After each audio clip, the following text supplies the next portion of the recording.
Sir ನಮಸ್ಕಾರ, ನೀವು driver ಅವರಾ? ಹೌದೌದೌದು ಸರ್ ಇದು ಎಲ್ಲಿಂದ ಬಿಡೋದು ನಿಮ್ದು ಬಸ್? ಹೊಸಕೋಟೆಯಿಂದ ಹೆಬ್ರಿ. ಹಾ, ಯಾವ ಮೇಲೆ ಹೋಗುತ್ತೆ? ವಯ ಮಂಗಳೂರು. ಓ, ಇದು ಬಸ್ ನ್ಯೂ ಬಸ್ಸಾ? ಹೌದೌದು, ನ್ಯೂ ಬಸ್, ಭಗವತಿ ಟೂರಿಸ್ಟ್. ಹಾ, ಎಷ್ಟು ಗಂಟೆ ಬಿಡು ಹೊಸಕೋಟೆಯಿಂದ? ಹೊಸಕೋಟೆಯಿಂದ 7:45. ಇದು ಪಿಕಪ್ ಎಲ್ಲೆಲ್ಲಿ ಇರುತ್ತೆ? ಪಿಕಪ್ ಇಲ್ಲಿಂದ ಬಿಟ್ರೆ tin factory, Hebbal, Yeshwanthpur, Majestic, Rajajinagar metro, Gorguntepalya, last Nelamangala. ಹಾ, ಡ್ರಾಪ್ ಮಂಗಳೂರು, ಉಡುಪಿ, ಉಡುಪಿ, ಮಣಿಪಾಲ, ಹೆಬ್ರಿ ಮೇಲೆ ಡೈಲಿ ಸರ್ವಿಸ್ ಉಂಟು. Daily service.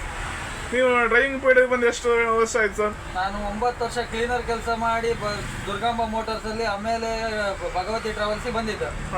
ಇದ್ರಾಗೆ ಲಾಯಕ್ ಮಾಡಿ ಸೌಕರ್ಯ ಹಂಗೆ ಇದ್ರು, ಸೌಕರ್ಯ ಕಮ್ಮ ಡಬಲ್ ಡ್ರೈವರ್ ಆಗಿ ಮಾಡ್ತಿರೋದು. ಹೌದಾ? ಇದು ಇನ್ನೊಬ್ಬ ಡ್ರೈವರ್ ಸೌಕರ್ಯ ಓನರೇ ಡ್ರೈವಿಂಗ್ ಮಾಡ್ತಾರೆ. ಸೂಪರ್. ಎಲ್ಲ ಕಂಪ್ನಿಗಿಂತ ನೋಡಿದರೆ ಭಗವತಿ ಟ್ರಾವೆಲ್ಸ್ ಒಂದ್ ಮಟ್ಟಿಗೆ ಪರವಾಗಿಲ್ಲ, ಚೆನ್ನಾಗಿದೆ. ರೂಟು ಹಂಗೆ, ಪ್ಯಾಸೆಂಜರ್ಗೂ ಅಷ್ಟೇ ರೆಸ್ಪೆಕ್ಟ್ ಇದೆ. ಒಳ್ಳೆ ಉಂಟಲ್ರಿ? ಒಳ್ಳೆ ಉಂಟು. ಒಳಗಡೆ ಎಲ್ಲ ನೋಡಿ ಹಂಗೆ ತುಂಬಾನೇ ಚೆನ್ನಾಗೈತೆ ನೋಡಿ ಫ್ರೆಂಡ್ಸ್. ಒಳಗಡೆ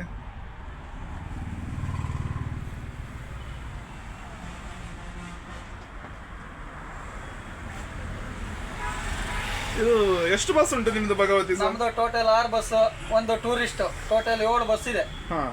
ಇದು ಓನರೇ ಡ್ರೈವಿಂಗ್ ಮಾಡ್ತಾರ? ಓನರೇ, 2 ಜನ ಓನರು ಡ್ರೈವಿಂಗ್ ಮಾಡ್ತಾರೆ, ಅಣ್ಣ ತಮ್ಮ. ಹೌದಾ? ಅಪೋಸಿಟ್ ಒಂದು ಬಸ್, ಆಪೋಸಿಟ್ ಒಂದು ತಮ್ಮ ಓಡಿಸ್ತಾ ಇದಾರೆ. ಈ ಸಿಟ್ಟಾಗೆ ಅಣ್ಣ ಓಡಿಸ್ತಿದ್ದಾರೆ, ಶಶಿ ಅಂತ. Thank you sir. ಓಕೆ. ನಮ್ಮ ಯೂಟ್ಯೂಬ್ ಚಾನಲ್ಗೆ ಸಬ್ಸ್ಕ್ರೈಬ್ ಮಾಡಿ, ಲೈಕ್ ಮಾಡಿ, ಶೇರ್ ಮಾಡಿ.